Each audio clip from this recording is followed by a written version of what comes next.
சரி, ஒரு பெண் காவலர் தூக்கி போட்டு மிதிக்கப்பட்டாரா இல்லையா விடுதலை சிறுத்தையினால்? விசிகா நிர்வாகிகள், நான் அன்னிலேருந்து சொல்கிறது தான், I don't shift my stand. Visika அநாகரிகமான கட்சி. ஏன்னு சொன்னால் அது தொடருது. இப்போ இவங்க ஒன்று வர்றவர் சோஷியல் மீடியாவில் YouTubers, I have to thank everybody, அவங்க நேர குடிச்சுட்டு உள்ளே போகிறவனா பேட்டி எடுத்து போடுறாங்க. நான் வெளியில் 200 வாங்கினேன், இல்லைனா ராஜாவுக்கு தெரியுமா எத்தனை ரூபாய்க்கு அவங்க வாங்கினாங்கன்னு? நீங்கள் தான் வெளிச்சம் போட்டு காட்டுறீங்க. ஒரு பக்கத்தில் பெண் காவலர் அடித்து மிதிச்சு, என்ன அநாகரிகம்! ஒரு சமுதாயத்தை நடத்துறதுக்கான தகுதி திருமாவளவனுக்கு இருக்கா?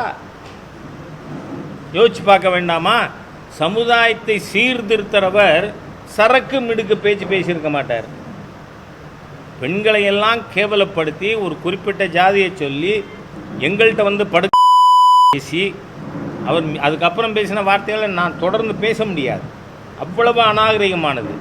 இந்த அநாகரிகத்தின் உச்சகட்டம் நேற்றுக்கு முன்னாள் ஆளுநர், பாரதிய ஜனதா கட்சியினுடைய மூத்த தலைவர்கள் ஒருவர், டாக்டர் தமிழிசை சவுந்தரராஜனா அவர் குடிப்பாரா இல்லையான்னு கேட்குறாரு. வெக்கமா இல்லை? திருமாவளவனை போன்ற ஒரு தீய சக்தி, நான் இன்னைக்கு சொல்லலை, வருடங்களாக சொல்லி கொண்டு இருக்கேன், திருமாவளவனை போன்ற ஒரு தீய சக்தி அரசியல் களங்கத்திற்கு கலங்கம். அரசியல் களத்தில் திருமாவளவன் இருக்கிறதே கரும் புள்ளிங்கிறேன் தமிழ்நாடு பாலிடிக்ஸில். How can you talk against doctor Tamilisai Soundararajan? என்ன வார்த்தை யூஸ் பண்ணுவீங்க? ஆளுநராக இருந்தவங்க, பிஜேபி தலைவராக இருந்திருக்காங்க, ஒரு மூத்த தலைவர், நல்ல பாரம்பரியத்தில் வந்தவர், அவரை பற்றி பேசுவாரா? அதனால் சொல்கிறேன்னா, உங்கள் குணம் அதுதான், சிறுத்தையின் புள்ளிகளை அழிக்க முடியாது. நீங்கள் மாறலை, மாற்றுவோங்கிறேன்னா. நீங்கள் நடத்தி இருக்கிறது நாடகம். திமுகவை அதனுடைய குற்றத்திலிருந்து காப்பாற்றுறதுக்காக ஷேடோ பாக்ஸிங்கா சென்டரோட? In what way centre is connected? எந்த விதத்திலும் ப்ரோஹிபிஷனில் வருஷத்துக்கு 48,700 கோடி வருதா? சென்டரோட ஷேர் பண்ணிக்கிறீங்களா? சென்டரை கேட்குறீங்க. இது எதுக்காக இந்த நாடகம்? ஏன்னு சொன்னால் அவங்களோட இது என்ன? கற்பனை பண்ணுறதுக்கு திருமாவளவனுக்கும் உரிமை இருக்குது, ஸ்டாலினுக்கு உரிமை இருக்குது. அங்கே போய் உட்காந்து ஆர்எஸ் பாரதினா ரோட் சைடு பாரதியா தெரியல என்ன, அவருக்கெல்லாம் உரிமை இருக்குது. இவங்க என்ன நினைக்கிறாங்க?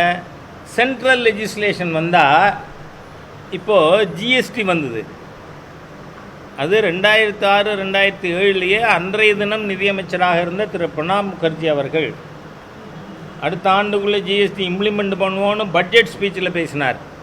அவர் ஃபைனான்ஸ் மினிஸ்டராக இருக்கிறார். அடல்ஜி இருக்கும்பொழுது 2004 ஜிஎஸ்டிக்கான டிராஃப்ட் வந்துடுச்சு. அதுக்கப்புறம் காங்கிரஸ் அதை ஏற்றுக்கொண்டு தொடர்ந்தது. ஆனால் ஜிஎஸ்டி கவுன்சிலுடைய ஃபைனல் அப்ரூவல் எப்போ கிடைக்குது? எல்லா மாநிலங்களும் எங்களுக்கு 5 ஆண்டிற்கு இழப்பை ஈடுகட்டணும் சென்ட்ரல் கவர்மெண்ட் அப்படின்னு கேட்டாங்க. We agreed.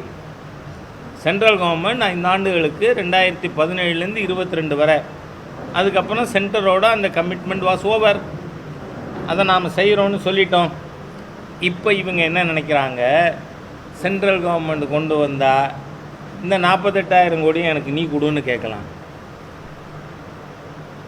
அதுதான் இந்த பிளாய்க்கு பின்னாடி இருக்கிற